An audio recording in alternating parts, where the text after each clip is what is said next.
আগামী 2রা ফেব্রুয়ারি রাজ্যে বাজেট পেশ করবেন মন্ত্রী চন্দ্রিমা ভট্টাচার্য। 30শে জানুয়ারি বিএ কমিটি ও সর্বদলীয় বৈঠক। 31শে জানুয়ারি থেকে শুরু হবে বাজেট অধিবেশন। এসআইআর সহ নানা সাম্প্রতিক বিষয় নিয়ে আলোচনা হবে, এমনটাই চাইছেন অধ্যক্ষ বিমান ব্যানার্জি। বিধানসভা নির্বাচনের আগে শেষ বাজেট, এরপর আর কোনো সুযোগ থাকছে না এবং এই বাজেটটা অত্যন্ত নজর কাড়বে সকলের, কারণ এই বাজেটের ওপর অনেকটা ডিপেন্ড করছে রাজ্য সরকারের গত 15 বছরের কি কর্মকাণ্ড এবং আগামী দিনে তারা কি ভাবছে। এই বাজেট আগামী 2 তারিখ ফেব্রুয়ারি মাসে বেলা 3টের সময় বিধানসভার অন্দরেই এই বাজেট পেশ করবেন অর্থমন্ত্রী চন্দ্রিমা ভট্টাচার্য।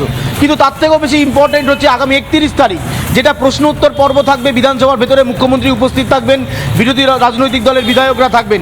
এই প্রশ্ন উত্তর পর্বে যেটা আলোচনা হতে পারে বলে আপাতত বিধানসভা সূত্রে খবর, সেটা হচ্ছে এই এসআইআর শুরু হওয়া এবং এসআইআর চলাকালীন যে অশান্তি বাংলার মধ্যে হয়েছে এবং এই মানুষের হয়রানির অভিযোগ রাজ্যে শাসক দল তুলেছে, বিরোধীদের কি বক্তব্য, দুপক্ষের বক্তব্য, একটা প্রশ্ন উত্তর পর্ব আলোচনা। এটা কিন্তু বিধানসভার অন্দরে আগামী 31 তারিখ, এটা অত্যন্ত গুরুত্বপূর্ণ। 31 তারিখ এটা আলোচনা হচ্ছে এবং অবশ্যই খুব নিয়ম অনুযায়ী বিএ কমিটির বৈঠক ডাকতে হয়, যেটা 30 তারিখ হবে এবং সর্বদলীয় বৈঠকে এটা বিএ কমিটির বৈঠকে আলোচনা হবে।